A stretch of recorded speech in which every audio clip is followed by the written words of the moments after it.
Hello, last video में मैंने आपको 1.3 एक्सरसाइज का क्वेश्चन नंबर 4 करवाया था और आज मैं आपको उसी एक्सरसाइज का क्वेश्चन नंबर 5 करवाऊंगी, जिसमें आपने डिस्ट्रीब्यूटिव प्रॉपर्टी को शो करवाना है। डिस्ट्रीब्यूटिव प्रॉपर्टी क्या कहती है कि अगर आप पहले ब्रैकेट की वैल्यू को आपस में ऐड कर उसको एक्स की वैल्यू के साथ मल्टीप्लाई करोगे और वो जो वैल्यू आएगी वो उसकी राइट हैंड साइड की वैल्यू के इक्वल आएगी। और राइट हैंड साइड में पहले आप क्या करोगे, पहले एक्स और वाई को मल्टीप्लाई करोगे और फिर एक्स और जेड को मल्टीप्लाई करोगे, फिर उन दोनों वैल्यू को ऐड कर दोगे। चाहे आप उसको इस तरह से सॉल्व करो या आप उस वैल्यू को इस तरह से सॉल्व करो, दोनों ही तरह से उनका जो आंसर जो आएगा वो आपका सेम आएगा। ये डिस्ट्रीब्यूटिव प्रॉपर्टी ऑफ मल्टीप्लिकेशन है, लेकिन एडिशन के ऊपर। इसी तरह अगर सब्ट्रैक्शन की प्रॉपर्टी लगाओगे तो प्लस की जगह पर माइनस आ जाएगा, बाकी आपका सेम रहेगा। इसका जो फर्स्ट सम है वो है X is equal to 3/5, y is equal to 24/25 and z is equal to 10। तो आप कैसे सॉल्व करोगे इसको, पहले लेफ्ट हैंड साइड की वैल्यू को सॉल्व करोगे। लेफ्ट हैंड साइड की वैल्यू आपकी कहती है x multiply Y plus Z, यानी x की वैल्यू क्या है 3/5 मल्टीप्लाई y की वैल्यू है 24/25 प्लस 10/1।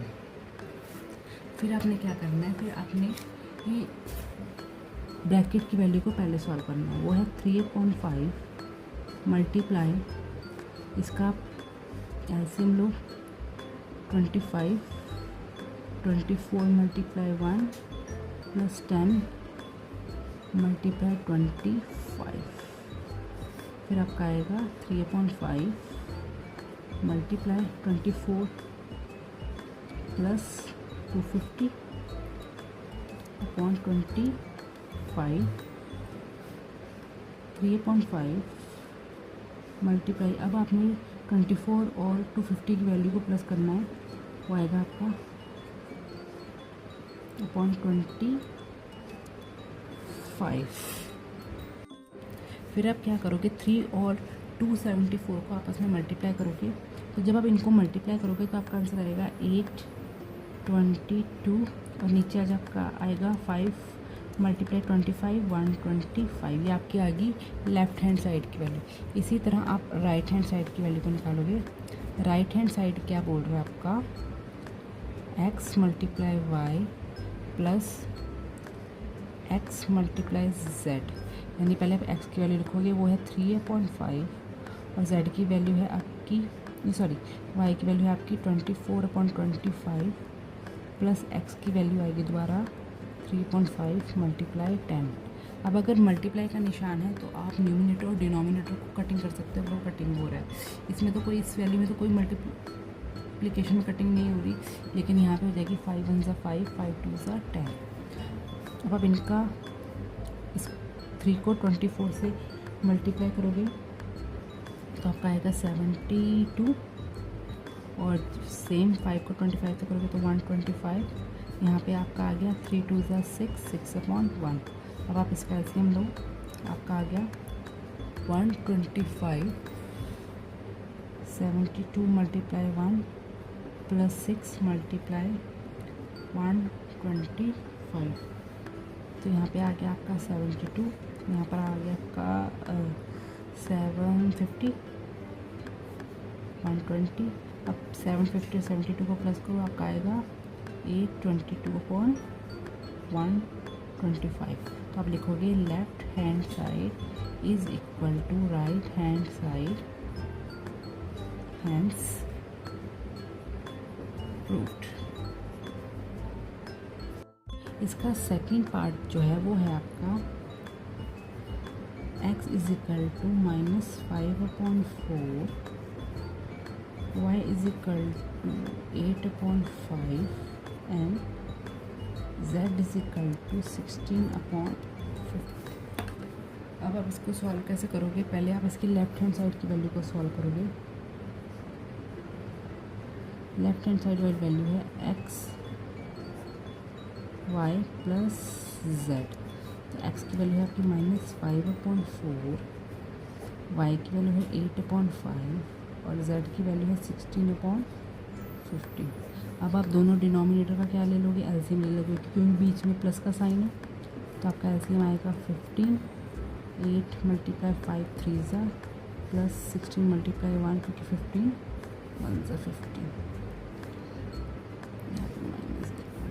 तो -5/4 24 + 16/15, तो आपका आएगा -5/4। अब मल्टीप्लाई का निशान लगाएंगे हम, तो आएगा आपका 40/15। 5 1 ज़ा 5, 5 3 ज़ा 15, 4 1 ज़ा 4, 10 ज़ा, तो आपका -1/1 मल्टीप्लाई 10/3, तो 10 को जब आप इससे मल्टीप्लाई करोगे -1 से, तो -10/3। ये आपकी आ गई लेफ्ट हैंड साइड की वैल्यू। इसी तरह से आप राइट हैंड साइड की वैल्यू को सॉल्व करोगे। राइट हैंड साइड की वैल्यू क्या कहती है, x × y plus x × z। x की वैल्यू है -5/4 मल्टीप्लाई 8/5 प्लस -5/4 मल्टीप्लाई 16/15। फिर 5 से 5 कट गया, क्योंकि बीच में मल्टीप्लिकेशन का निशान है, तो हम न्यूमरेटर डिनोमिनेटर को कटिंग कर सकते हैं। 4 1 ज़ा 4 2 ज़ा, तो यहाँ पे आ गया आपका -2। यहाँ पे भी आप कटिंग कर सकते हो, 4 1 ज़ा 4 4 ज़ा 5 1 ज़ा 5 3 ज़ा, तो आपका आएगा -4। 4 1 ज़ा 4, साइन माइनस का आएगा, नीचे आएगा 3। अब हम ब्रैकेट ओपन करेंगे, तो आपका आएगा -2 प्लस माइनस माइनस -4/3। यहाँ पे 4 इसलिए आया क्योंकि हमने 4 को 1 से किया और यहाँ 5 के साथ माइनस था, इसलिए यहाँ पे माइनस लगेगा इसके साथ।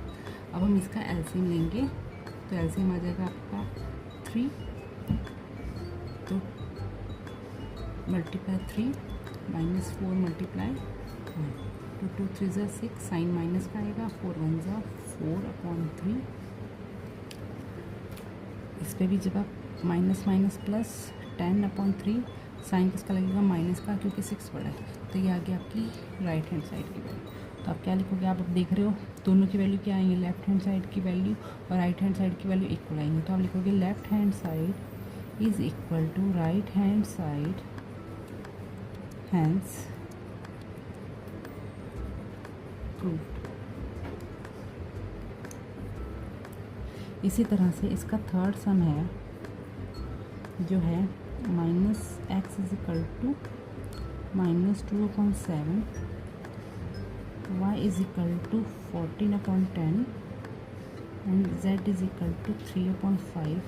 और ये सम है आपका होमवर्क, और आप इस सम को सॉल्व करके कमेंट बॉक्स में इसका आंसर लिखकर भेजेंगे मुझे। और अगर आप चाहते हो कि आप मैं इसको समझाऊं, तो आप मुझे कमेंट बॉक्स में लिखकर भेजिए। और अगर आप ये भी चाहते हो कि मैं आपको इसी तरह से पढ़ाती रहूँ, तो प्लीज़ मेरे चैनल को लाइक और सब्सक्राइब करते रहें। Thank you.